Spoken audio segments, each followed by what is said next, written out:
Por que ultimamente tanta gente está falando sobre socialismo fabiano nas redes sociais? No vídeo de hoje, os 7 pontos para entender do que se trata.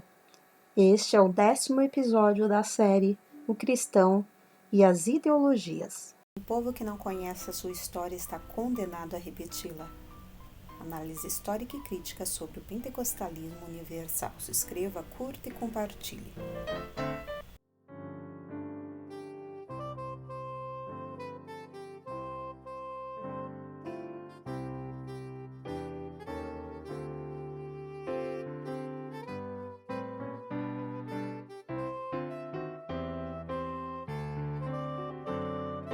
Eu estou trazendo esse assunto um tanto diferente. Você pode estar pensando, por que a Silvana está falando sobre isso no canal Diário Pentecostal? A minha intenção é fazer com que você compreenda o porquê é incompatível se declarar cristão e ao mesmo tempo socialista, esquerdista.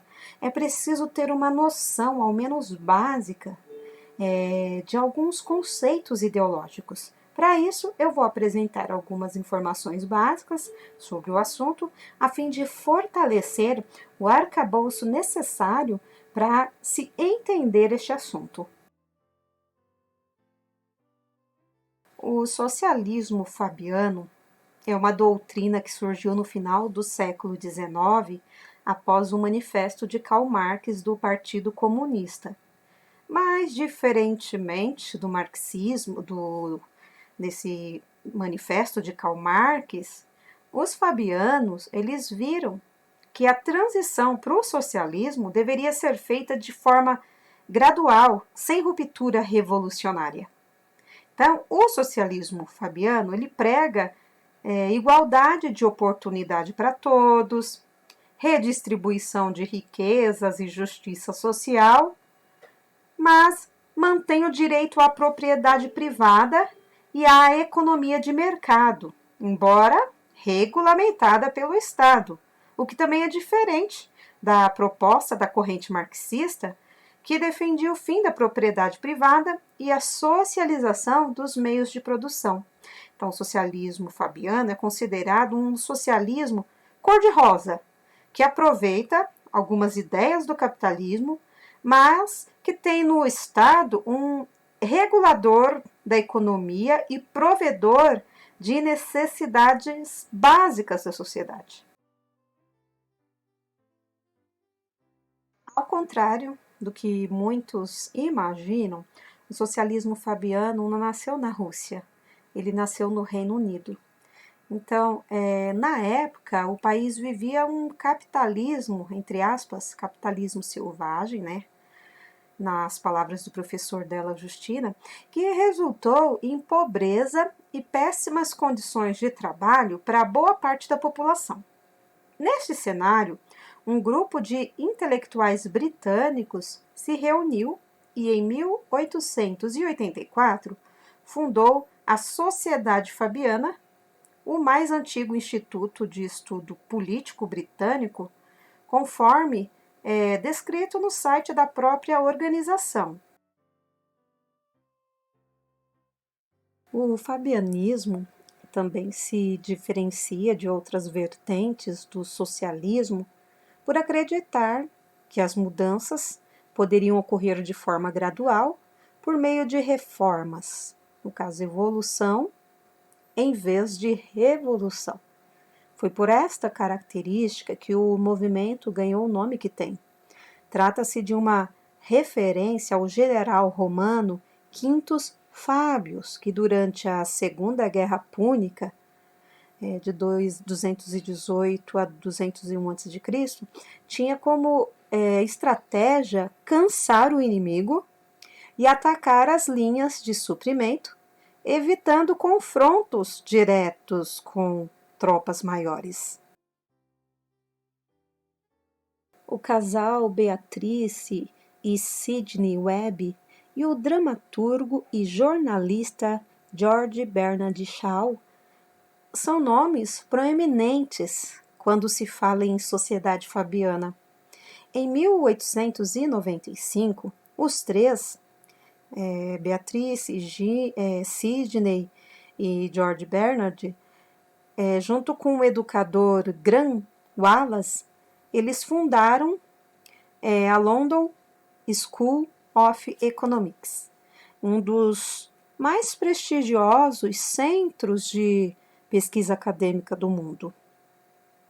O trecho a seguir foi encontrado escrito por Beatrice Webb em seu diário em 21 de setembro de 1894, e diz assim: sua visão é fundar lentamente e silenciosamente uma escola de ciência econômica e política de Londres, um centro não apenas para aulas de interesses específicos, mas uma associação de estudantes que seriam direcionados e apoiados a fazer trabalhos originais.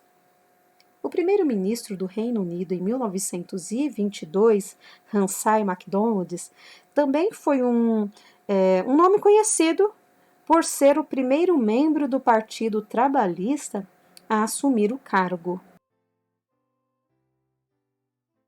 Segundo o professor Máximo Della Justina, ideais do socialismo fabiano foram difundidos e estão presentes em algumas sociedades, como a ideia de que todos devem ter oportunidade econômica e que quando o cidadão não tem acesso a ela, seria obrigação de o Estado prover o mínimo necessário para que essa pessoa possa sobreviver, dando também oportunidade para que ela possa ter seus próprios rendimentos. Entretanto, na opinião do analista político Borenstein, esta influência é pequena porque a parcela da sociedade que sabe fazer essa discussão de ideologias é muito reduzida. Principalmente porque depois da Guerra Fria, a gente tem um processo em que as ideologias perdem o valor na hora da decisão do voto.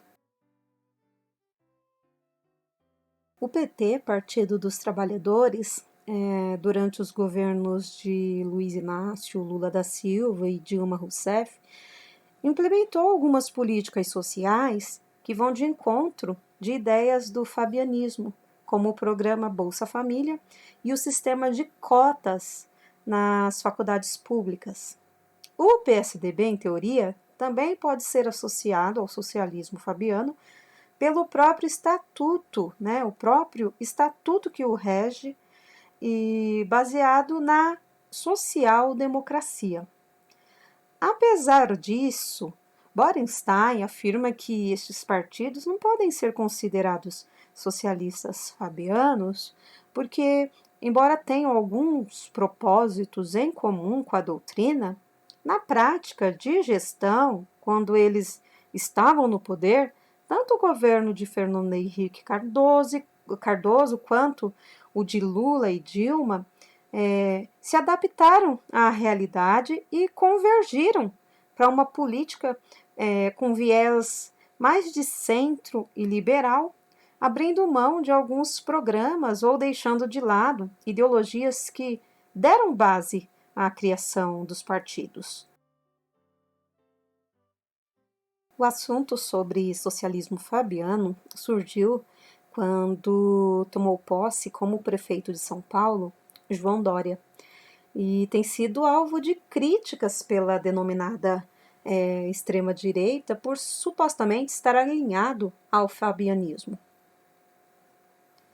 Vejo que existe um pessoal ligado ao MBL, Movimento Brasil Livre, com tendência mais de direita, que tentam dizer que o PSDB, teoricamente, representa o socialismo fabiano. Borenstein fala que ligar o partido e o candidato deste partido ao socialismo fabiano é a forma que os estrategistas deles, eles dizem pró-Bolsonaro, encontraram para desconstruir a imagem de um adversário que segue o mesmo viés de direita. O analista político, Borenstein, acredita que Dória não seja um socialista fabiano. Ele acredita que ele seja um empresário a favor de privatizações e que desde que assumiu a prefeitura de São Paulo, ele não percebeu mais nada do ponto de vista ético que possa ser usado para criticá-lo. Então, esta seria uma estratégia de campanha negativa por parte dos estrategistas do Bolsonaro. Já o professor Della Justina, nas eleições brasileiras, a construção da imagem é muito mais importante do que as ideologias. Ele diria que ele não diria que Dória é um socialista fabiano, mas sim que ele apresenta uma ideologia com o objetivo de atrair os votos dos brasileiros. Bem, pessoal, então eu dei algumas informações iniciais, informações básicas sobre o socialismo fabiano. E até agora pode não fazer muito sentido os outros vídeos da série para esse canal. Mas assim que a gente terminar essas questões teóricas sobre marxismo, socialismo, comunismo, eu entrarei em vídeos mais didáticos, onde vocês compreenderão perfeitamente a discrepância, a incompatibilidade entre se declarar cristão e ao mesmo tempo de esquerda. Porque nada podemos contra a verdade, senão pela verdade. 2 Coríntios 13:8. Se inscreva, curta e compartilhe. Análise histórica e crítica sobre o pentecostalismo universal.